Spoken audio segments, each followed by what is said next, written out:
પશ્ચિમ બંગાળમાં રાજકીય હિંસાનો મુદ્દો ગરમાયો. સાંસદ સંબિત પાત્રાએ 300થી વધુ ભાજપ કાર્યકરોની હત્યાનો દાવો કર્યો. ભારતીય જનતા પક્ષના રાષ્ટ્રીય પ્રવક્તા અને સાંસદ સંબિત પાત્રાએ પશ્ચિમ બંગાળની વર્તમાન પરિસ્થિતિ અને ભૂતકાળની રાજકીય ઘટનાઓને ટાંકીને મુખ્યમંત્રી મમતા બેનર્જી પર ગંભીર આક્ષેપ કર્યો છે. નવી દિલ્હીમાં આયોજિત પત્રકાર પરિષદમાં સંબિત પાત્રાએ જણાવ્યું હતું કે પશ્ચિમ બંગાળમાં લોકશાહીનું હનન થઈ રહ્યું છે અને વિરોધ પક્ષના કાર્યકરોને વ્યવસ્થિત રીતે નિશાન બનાવવામાં આવી રહ્યા છે. તેમણે આક્ષેપ કર્યો હતો કે રાજ્યમાં સત્તાધારી પક્ષ દ્વારા હિંસાને પ્રોત્સાહન આપવામાં આવી રહ્યું છે, જે સંઘીય માળખા માટે અત્યંત ચિંતાજનક બાબત છે.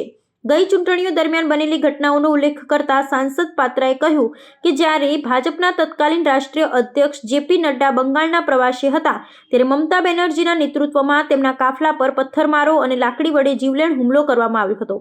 તેમણે દાવો કર્યો હતો કે આ હુમલામાં ઘૂસણખોરીની મદદ લેવામાં આવી હતી.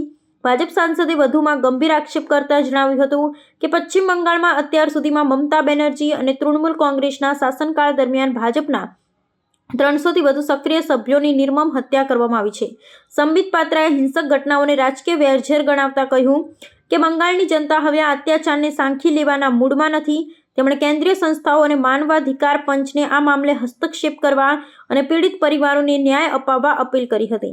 બીજી તરફ તૃણમૂલ કોંગ્રેસે આ તમામ આરોપોને પાયાવિહોણા ગણાવીને ફગાવી દીધા છે, જેને કારણે બંગાળના રાજકારણમાં ફરી એકવાર ભાજપ અને ટીએમસી વચ્ચે વાક યુદ્ધ તેજ બન્યું છે. आपको याद होगा कि जब पिछली बार चुनावों से पहले हमारे अध्यक्ष जी माननीय नड्डा जी बंगाल गए थे, उनके कैवलकेड पे किस प्रकार से हमला ममता बनर्जी जी ने कराया था, घुसपैठियों से कराया था, लाठी डंडे पत्थर से उनके ऊपर हमला करवाया था.